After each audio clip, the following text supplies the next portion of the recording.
Good evening, my personal finance and financial management students. For those who are still struggling for the simple interest computation under course packet 3, I hope this video would help you.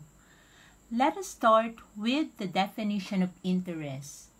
Interest is the charge imposed for the use of money over a specified period of time.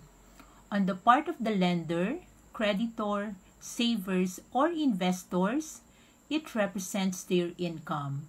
And on the part of the borrower or the debtor, it represents their expense. There are two ways of computing for the interest. The first one is the simple interest, and the other one is the compound interest. The simple interest could be computed using this formula. All you have to do is to multiply the principal, the rate, and the time.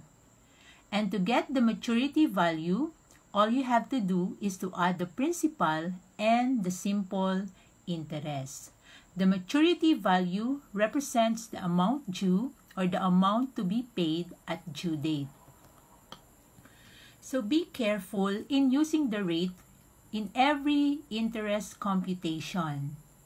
So let us say the rate is 10%. So that 10% represents the interest rate per year or interest rate per annum or the annual rate.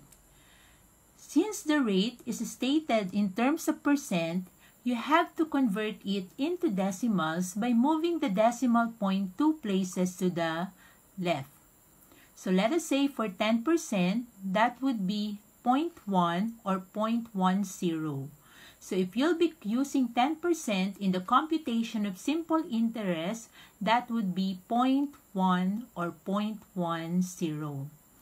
10.5% as an annual rate will be converted into 0.105. In case the rate is 2.5%, it will be converted into 0.025. So in case the rate is 10 1/2%. So you have to convert the fractional part into decimals. So divide the numerator by the denominator. 1 divided by 2, we have 0.5. So 10 1/2% is equal to 10.5%. Moving the decimal point 2 places to the left, that would be 0.105. Another one, 10 1/4%. That would be 10.25%. 1 divided by 4 is 0.25. But still, you have to move the decimal point 2 places to the left, so that would be 0.1025. So again, be careful.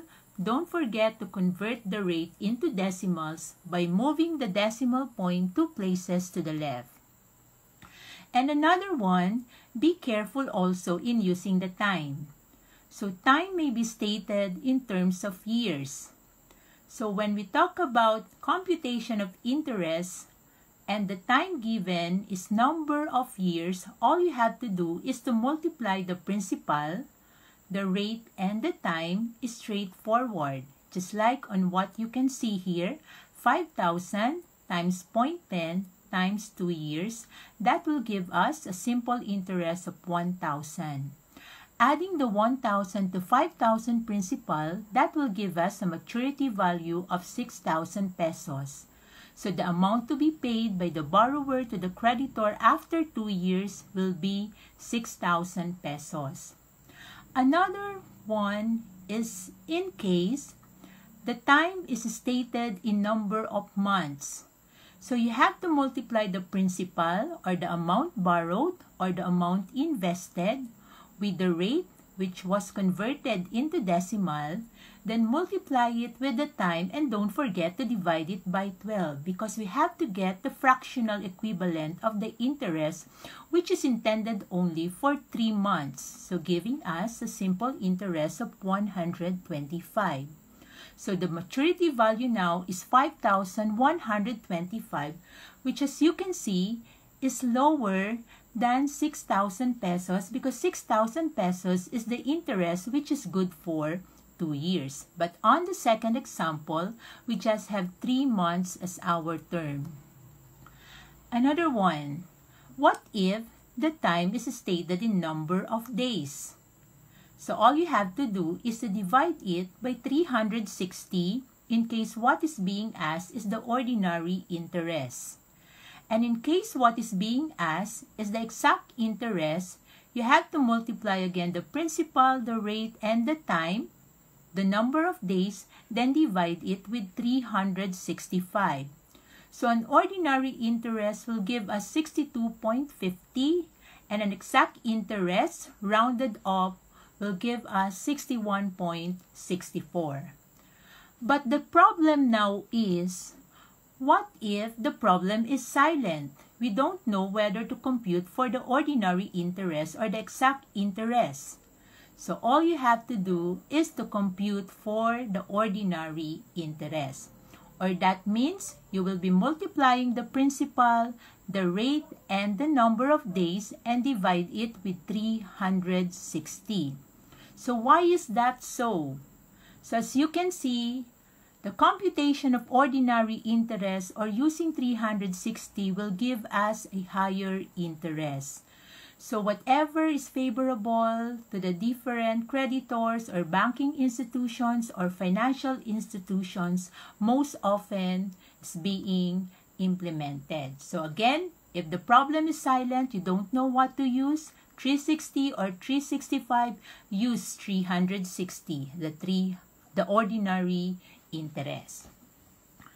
And then let me just remind you that in manipulating the simple interest formula, so P times R times T will give us the simple interest. But there will be times that the principal, the rate, and the time will be missing. So all you have to do is to follow the formula by manipulating our simple interest formula. And let me remind you, my dear students, that again, every time we will be using the rate, always convert it into decimals by moving the decimal point 2 places to the left and drop the percent sign. And when using the time, if it is in years, so just use the number of years right then and there. And then if it is in months, divide it by 12. If it is in days, divide it by 360. Also, in using the simple interest formula, so in our example here, if 5,000 was invested in a passbook savings account, a 10% simple interest was implemented. So 10% of 5,000 is 500 times 2 years. So we have the simple interest of 1,000 pesos. Simple interest, under this computation, the interest will be computed once during the entire term. So no matter how long or how short the investment or the borrowing is, there will just be one interest computation, or the interest will be charged once. Unlike under compound interest computation, there will be compounding periods. And that will be our next topic. I hope this video will help you in the computation of simple interest on our pre-assessment for our course packet 1. Good evening, everyone. Have a blessed Monday ahead of you.